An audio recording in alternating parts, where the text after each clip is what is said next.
За юу цаанда та бүхэндээ iPad-анда тохирох боломжийн үнэтэй чанартай кейс хайж байгаа бол энэ харагдаж байгаа QR кодыг уншуулад гарч ирэх өргөн сонголттой бүтээгдэхүүнүүдээс сонгоод аваарай. Өнөөдөр мөн description хэсэгт байрлуулсан линкээр бас орох боломжтой шүү. За ингээд 9 сарын 1 боллоо. Ерөөсөө бидний баяртай гэж нэг сайхан дугаар хичээл шинжилгээ нээлт эхэлж зуны 3 сар уулзаагүй ангийн андуудтайгаа уулзаж өнгөрсөн зун хаагуур айлж юу хийсэн, яаж амарсан гэд нэг сайхан хөрөлдөг баха бодоод хахад. Яг гоо 9 сарын 1 бол яалтчулгээ бас баяр өдөр юм да. Ингээд шинэхэн хичээл шинжилгээ эхэлж байгаатай холбогдуулан математик дуртай хүүхдүүдтэй зориулсан энэ удаагийн бичлэгээ бэлтгэлээ. Ингээд гол сэдв рүү орцгоё. Бараг л хүн бүр багадаа ингэж бодож ирсэн байгаа л да. Тэр нь бол математикийн хичээл бидэнд яг хэрэгтэй юу?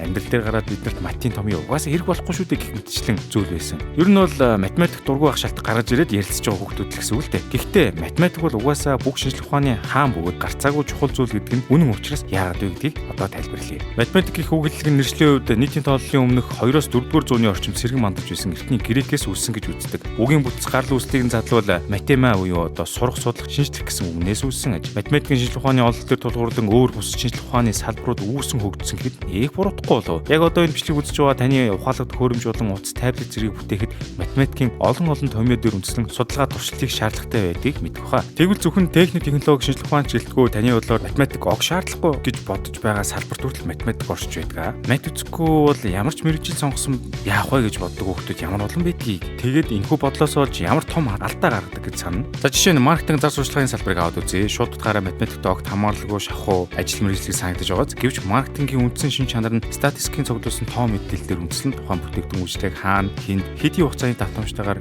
тань мэдүүлэх үү гэдгийг тооцоолох ажил юм шүү дээ. Ер нь тэгээд энэ мэтчилэн математикийн шинжлэх ухааны ачаар хүн төрөлхтөн өдий зэрэгтэй технологийн дэвшилт хүрч амьдралын чанар хүртэл сайжирсан байгааг харахад математик бол яалтчгүй бурах юм да. ертөнцийн хэл бол математик буюу тоо гэдгийг та хаа нэгтээ сонсч байсан уу? Хэрвээ сонсч байгаагүй бол танд нэгэн сонирхолтой факт сонирхуулъя. Та энгийн нэгэн фото зургийн аппаратаар эсвэл утасныхаа камераар зураг дарлаа гэж бодъё. Үр дүнд нь та сайхан муухай хамаагүй ямар ч нэг зурагтай боллоо. Харин тэрхүү зургийг шотаарч авахаас эхлүүлээд тайлсанд буух хүртэл математикийн томьёо тоон аргачлал үйлчилдэг байна. Учир нь уг зургийн өнгө бол навтарчлалыг тоон утга буюу пикселээр илэрхийлдэг болохоор тийм сонирн байгааз математик энгийн нэгэн гэрэл зурагтай хүртэл хамаатаж байна гэхээр эндээс үсгэд бид нэмж хасах үржүүлэх хуваах зэрэг үйлдэлийг хийж сурснараа математикийн анхан шатны мэдгийг олж авдаг ба түүнээс цааш яваа тэр олон томьёо нь бидний амьдралаас хизээж салдаггүй байна. Тиймээс сурагч дүүнэр минь үнгүй заагаад үе гэж байгаа багш нарынхаа сэтгэлийг үнэлээд математик гэлтгүү бус хичээлдээ ч гэсэн шамдан суралцаарай. За одоо харин та бүхэд математикийн тухай сонирхолтой байвтыг зогсоход дуртай. Эртний грекчүүдийн ачаар математик бие даасан шинжлэх ухаан болон хөгжсөн байдаг.